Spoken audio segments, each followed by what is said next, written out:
jelasin gurunya Bu, jadi saya juga gampang gitu di sana. Iya. Kemudian kalau adik? Kalau dari saya dari pelajaran seni budaya Ibu. Seni budaya, kalau mata pelajarannya beda berarti kalian dari kelas yang berbeda-beda ya? Iya Ibu. Kalau Ibu boleh tahu kalian dari kelas mana aja sih? Kalau dari saya itu dari kelas IPA 12 IPA 3 Bu. 12 IPA 3. Kalau adik? Kalau saya 12 IPA 6 Ibu. 12 IPA 6. Kalau dari adik? Kalau saya 11 IPA 2 Ibu. 11 IPA 2. Kalau saya dari kelas 10 IPA 1 Ibu. 10 IPA 1. Kalau saya dari kelas 11 IPA 3. Oh, berarti kalian dari beda angkatan ya? Kira-kira kalian udah saling kenal belum? Belum. Belum. Oke, kalau begitu kita akan berkenalan dulu ya. Mungkin sebelumnya dari Ibu dulu, kira-kira di antara adik-adik ada yang sudah tahu belum nama Ibu siapa? Atau mungkin sudah pernah melihat Ibu, atau mungkin mendengar cerita-cerita dari teman-teman yang lain tentang Ibu gitu. Pernah lihat. Pernah lihat, tapi nggak tahu nama. Baik, jadi Ibu akan izin memperkenalkan diri secara formal terlebih dahulu ya. Jadi nama Ibu yaitu Niputu Tia Restadewi. Kalian bisa memanggil Ibu Tia, Ibu Rosita, Ibu Dewi, terserah kalian ya mau memanggil Ibu apa sih, namanya kalian aja. Kalau begitu Ibu ingin tahu juga nih nama dari adik-adik. Coba dari sini dulu. Kalau nama saya, perkenalkan nama saya Niko Putri Leoni, biasanya itu dipanggil Leoni. Halo semuanya. Halo Leoni. Kalau dari adik? Kalau saya perkenalkan saya namanya Kathy, biasa dipanggil Andi. Halo Adin. Kalau dari adik? Baik, kenalkan nama saya Made Bagus Diki Asto Putra, bisa dipanggil Asta. Halo Asta. Kalau dari adik? Perkenalkan nama saya Nikadek Murtiasi, bisa dipanggil Murtiasi. Halo Halo semuanya. Murtiasi. Dari adik? Kalau saya perkenalkan nama saya Negus Devi Cynthia Kornami, bisa dipanggil Cynthia. Halo Cynthia. Wah, namanya bagus-bagus sekali ya. Setelah kita memperkenalkan diri masing-masing, kita sudah tahu dong nama masing-masing. Ibu kan waktu itu sempat memasang poster ya. Kira-kira apa mungkin kedatangan adik-adik ke sini karena poster itu? Iya Bu. Ibu kan memasangnya tidak hanya di satu tempat ya, ada di beberapa tempat. Kalau Ibu boleh tahu, kalian mendapatkan informasi ini dari mana aja sih? Coba dari sini dulu. Kalau saya itu dapat info itu memang dari poster, ditempel di dinding sekolah itu berpojok. Oh, gitu. Kalau dari adik? Kalau dari saya informasi dari guru BK yang masuk ke kelas Ibu. Iya, karena seminggu yang lalu sempat juga guru BK itu diarahkan untuk memberikan sosialisasi ke kelas masing-masingnya. Dari adik? Kalau dari saya tuh wali kelasnya Ibu yang menginformasikan seperti itu. Oh, dari wali kelas. Kalau dari adik? Kalau saya lihat di sosial media sekolah Ibu. Sosial media. Iya. Dari adik? Kalau saya juga ngelihatnya dari sosial media Ibu. Sosial media. Oh, ada beragam macam ya. Tapi kan di pamflet tersebut Ibu memasang apabila ada seorang siswa yang memiliki ketakutan, kalian bisa datang untuk menemui Ibu. Apakah mungkin kalian datang menemui Ibu ini untuk membahas hal tersebut? Iya benar Bu. Oke, baik. Kalau begitu kita akan melaksanakan sesi konseling ya hari ini ya. Mungkin sebelumnya di antara adik-adik apakah sudah ada yang pernah mengikuti sesi konseling? Saya Bu. Sudah pernah? Sudah, waktu SMP dulu, tapi bukan beramai gini Bu, tapi dengan guru BK sama saya. Konseling individu Oh, berarti. individu, ya. Kalau Ibu boleh tahu, kira-kira adik waktu itu membahas mengenai permasalahan apa? Permasalahan saya tuh lagi berantem sama teman saya, terus dipanggil ke ruang BK dan ditanyain kenapa bisa terjadi berantem tersebut seperti itu Bu. Kira-kira apa yang adik dapatkan dari sesi konseling yang adik ikuti itu? Saya banyak banget dapat benefitnya Bu, terus guru BK itu memberikan saya arahan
kerahasiaan. Mungkin saya nggak tahu berapa, ada asasnya yang kurang tahu, tapi guru BK yang waktu itu ngasih saya asas kerahasiaan, diberitahu gitu.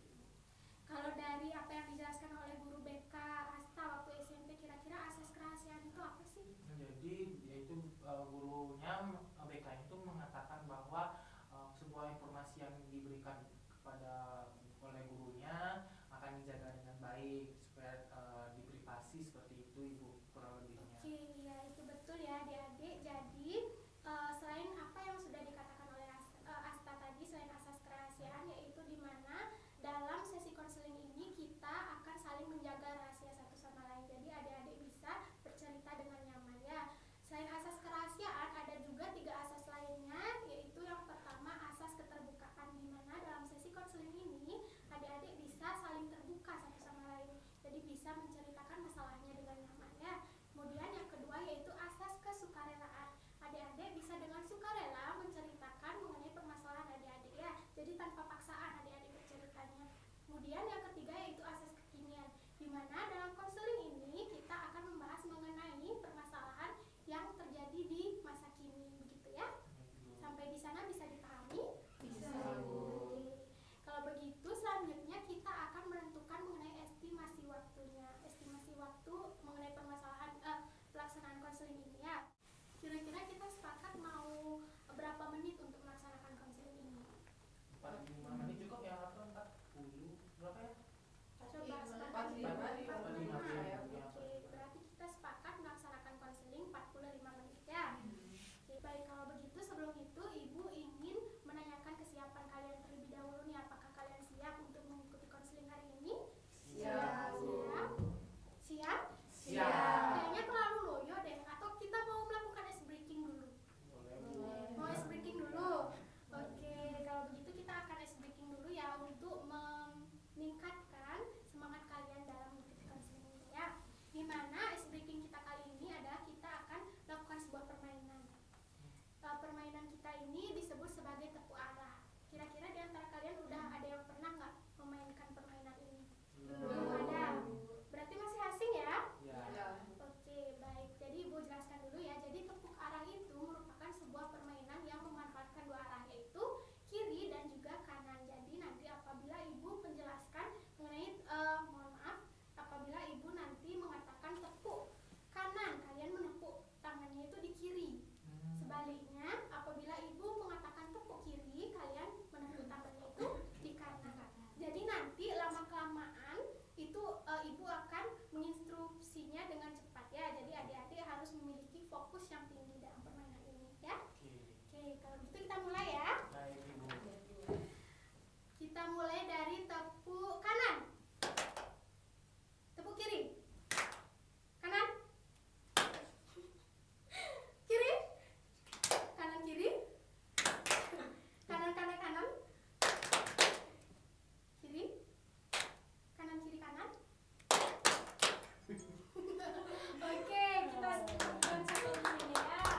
Bagaimana rasanya adik-adik? Perasaannya sudah semakin semangat? Sudah. Mau nggak mau kalian harus semangat ya.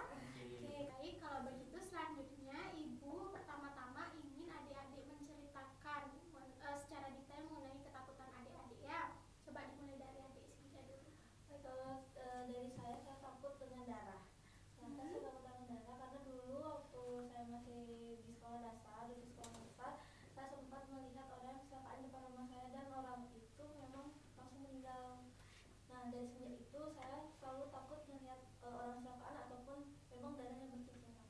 Baik, Ibu paham sekali ya perasaannya Cynthia ya. Berarti Cynthia mengalami ketakutan terhadap darah karena pengalaman dulu ya. Oke, selanjutnya Kalau saya takut dengan jarum Ibu. jarum. Ya, terutama dengan jarum suntik karena dulu waktu kecil saya pernah demam dan diajak ke dokter untuk diperiksa dan saya disuntik dengan jarum suntik itu saya sangat merasa kesakitan dan sampai sekarang saya takut untuk melihat jarum suntik.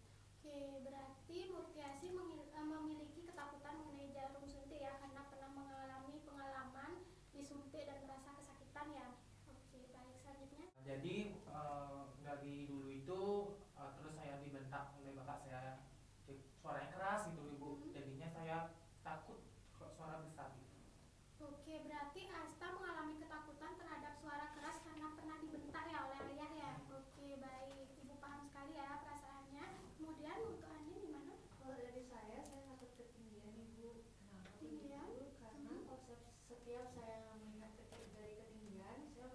bising dan habis saya jadi gemetar. Begitu. Jadi mungkin karena Andin tidak terbiasa ya di tempat ini. Oke, baik, Ibu paham sekali. Kemudian selanjutnya Leoni. Kalau saya itu takut sama balon, Bu. Mungkin saya nggak tahu pasti sih dari kapan saya memang takut balonnya. Cuman saat balonnya itu kayak mau diledakin atau dipegang-pegang gini tuh, itu langsung saya merasa ketakutan gitu. Kayak takut mau meledak gitu. Mungkin karena dulu juga sering kayak main balon terus pas meledak, jadi itu yang buat saya takut gitu. Oke, baik, Ibu paham sekali ya perasaannya. Jadi di antara adik-adik memiliki ketakutan yang berbeda-beda ya. Kalau begitu, berdasarkan dengan permasalahan adik-adik, di sini Ibu akan memutuskan bahwa kita akan menggunakan teknik pembanjiran dari pendekatan behavioristik, di mana dalam teknik pembanjiran ini Ibu akan memberikan sebuah benda yang berhubungan dengan ketakutan adik-adik, di mana adik-adik akan didorong untuk menghadapi ketakutan adik-adik dengan benda tersebut, begitu ya. Oke, sekarang kita putuskan dulu nih mau menyelesaikan permasalahan siapa dulu. Mungkin permasalahannya Leoni, Bu, karena Leoni? sangat menarik ya. Mengenai ketakutan pada balon ya. Iya. Oke, kalau dari adik-adik yang lain? Sama. Sama Setuju. Ibu. Setuju. Oke, baik. Kalau begitu kita sepakat untuk menangani permasalahan dari Leoni dulu ya. Oke, kalau Ibu boleh tahu kira-kira dari skala 0 sampai dengan 10 seberapa besar sih ketakutan Leoni terhadap balon? 5 Ibu. 5. Berarti di tengah-tengah ya. Oke, kalau begitu kira-kira sebelumnya mengenai permasalahan Leoni ini, apakah Leoni sebelumnya sudah pernah mencari sebuah solusi untuk menangani permasalahan Leoni? Belum Ibu, saya paling cuma ngindar aja kalau misalnya ada yang bawa balon kayak gitu. Oke, berarti belum pernah untuk mencoba mencari solusinya ya. Baik, di mana di sini Ibu akan memberikan Leoni sebuah balon. Jadi Leoni bisa mengatur nafasnya dulu, kendalikan ketakutannya dulu ya. Di mana di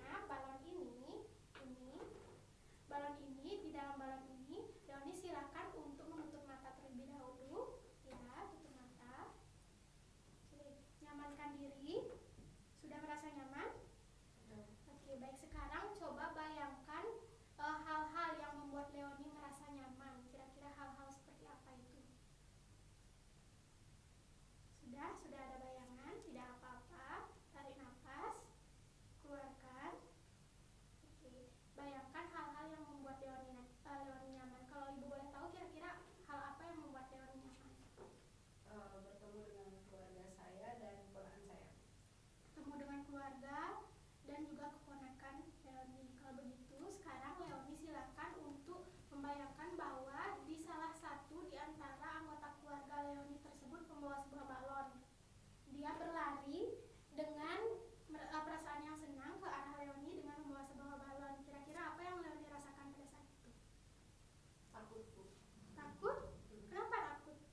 Karena di bayangan saya balonnya itu pas waktu mau menghampiri saya tuh saya membayangkan ponakan saya bawa balon, terus ponakan saya jatuh Bu, dengan bawa balon itu dan balonnya pecah, meledak. Oke, baik. Selanjutnya coba Leoni bayangkan bahwa keponakan Leoni berlari ke arah Leoni itu dengan sebuah balon berbentuk love yang tidak akan pernah meledak. Apabila meledak, ledakannya pun itu tidak akan sekeras yang Leoni bayangkan. Coba bayangkan bagaimana perasaan Leoni setelah itu. Merasa lebih lega Bu. Lebih lega. Sekarang coba perlahan-lahan buka matanya. Lihat balon ini. Bayangkan bahwa balon ini tidak akan meledak sesuai dengan ekspektasi yang Leoni pikirkan selama ini. Jadi ledakannya itu tidak sekeras yang Leoni pikirkan. Dan juga balon ini balon yang baik. Jadi akan memberikan kebaikan untuk Leoni nantinya. Gitu ya. Oke, bagaimana perasaan Leoni? Lebih merasa tenang, nggak setakut sebelumnya. Berarti sudah mampu untuk mengendalikan rasa takutnya lebih baik lagi ya. Oke, kalau begitu untuk adik-adik bagaimana, apakah ada yang memiliki solusi, ingin memberikan solusi kepada Leoni agar Leoni bisa mempertahankan keberaniannya terhadap balon ini? Coba Asta. Mungkin dari saya Leoni, tapi solusi yang bisa saya berikan itu boleh diterima atau tidak ya. Mungkin dari saya itu anggap aja balon itu yang tadi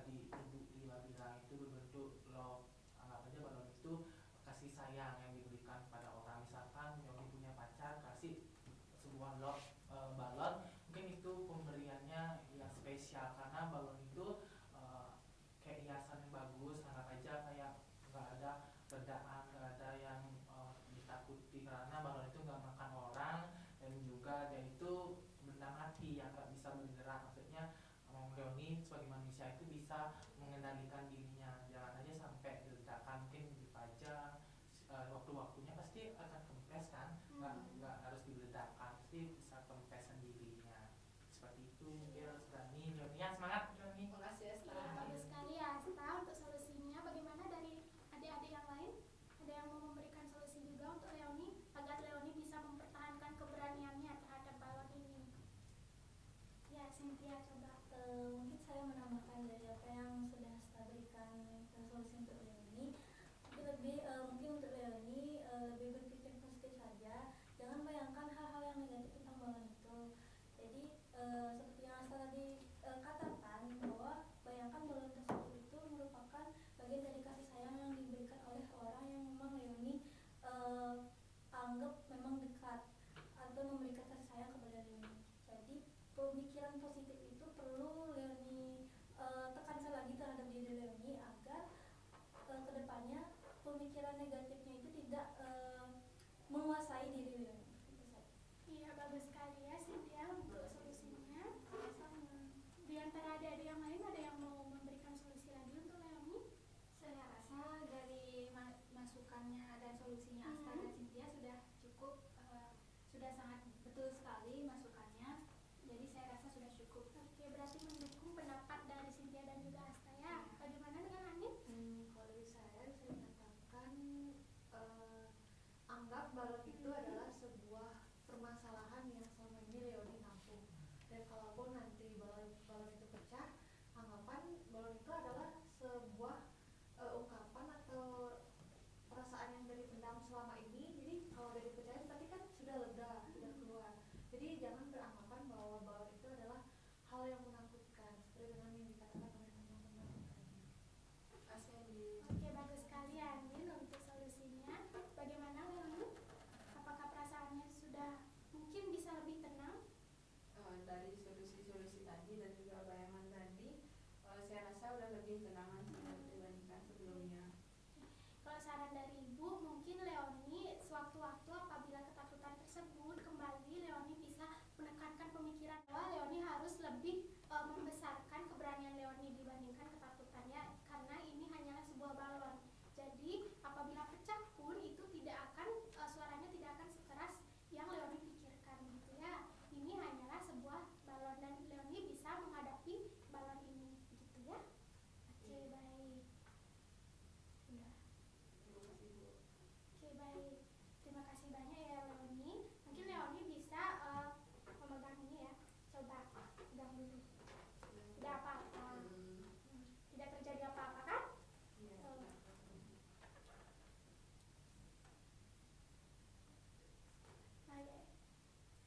Oke, beri tepuk tangan dulu dong untuk Leoni. Baik, karena Leoni sudah merasa lebih baik ya sekarang dan estimasi waktunya juga sudah mendekati 45 menit, mungkin kita bisa akhiri sesi konseling hari ini ya. Sebelumnya Ibu ingin menanyakan dulu dong perasaan adik-adik bagaimana? Kamu itu konseling. Kalau Gitu ya. Sebelumnya Ibu ingin menanyakan terlebih dahulu dong, setelah mengikuti konseling ini adik-adik bagaimana perasaannya? Sangat seru. kalau dari saya lebih tenang sih Bu, apalagi kan permasalahan saya yang ditangani gitu. Oke, baik. Kalau begitu kita cukupkan konseling hari ini ya. Oke, untuk permasalahan adik-adik yang lain kita akan bertemu di pertemuan selanjutnya ya. Jadi adik-adik bisa menghubungi Ibu nanti ya. Oke, untuk membahas.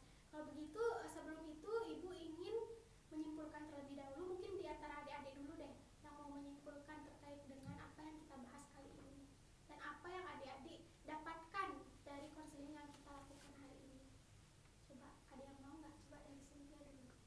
Baik, kalau dari saya apa yang saya dapatkan pada konseling kegiatan kali ini itu kita lebih diarahkan untuk berpikir lebih positif, jangan menganggap ketakutan pikiran-pikiran negatif yang menyebabkan kita menjadi takut dengan hal tersebut tuh semakin besar. Jadi kita lebih ke berpikir positif saja. Iya, bagus sekali ya. Selanjutnya, Betul sekali yang dikatakan Cynthia, kita harus belajar untuk berpikiran positif agar tidak selalu takut dengan ketakutan bisa melawan rasa takut itu, tidak selamanya kita bisa menjadi takut seperti itu. Oke, baik, bagus sekali Murtiasi. Selanjutnya Asta. Baik, terima kasih atas kesempatannya Ibu. Jadi yang saya dapatkan atau saya bisa simpulkan pada proses konseling kali ini bahwa setiap orang itu mempunyai ketakutan masing-masing, dan ketakutan itu jangan terlalu disimpan, karena ketakutan itu membuat kita menjadi lemah dan membuat kita menjadi agak tertekan seperti itu. Nah, jadi dengan melakukan konseling yang Ibu berikan pada kami itu atau treatmentnya itu sangat luar biasa bagusnya, di mana kita juga belajar tentang menetralkan ketakutan kita, dan kita harus berani melakukan ketakutan yang kita rasakan tersebut.